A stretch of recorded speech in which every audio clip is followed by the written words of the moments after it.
Why did I spend $10,000 for only 600 wheel horsepower? So the other day I made a video telling y'all how I spent $10,000 for only 650 wheel horsepower, give or take. I haven't actually taken it to the download yet, but it should be around that area.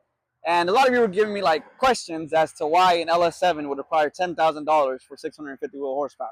And that's where I will explain myself.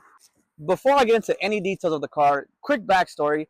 Basically, I had the car, I wanted to modify it, we modified it, a lifter failed, I had to take it to a mechanic so he can take out the engine, and that's going to explain basically everything. So let me give you a rundown as to why it costs so much for only 600 to 650-ish wheel horsepower.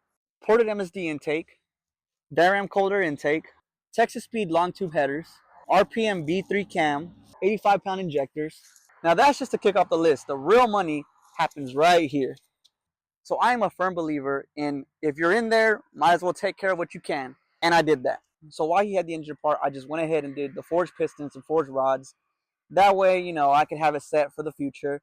The heads are actually F710 heads, which at the time, I got them for about 4,500 bucks. I think now, from what I recently checked, it's 5,200 for these heads. And I also upgraded the clutch as well to a McLeod RXT 1200. Now, do you have to spend what I spent to get this amount of power? Absolutely not. You can actually do it for probably about $5,000 to $6,000 maybe. And yeah, that's why I spent $10,000 for only 600 wheel horsepower.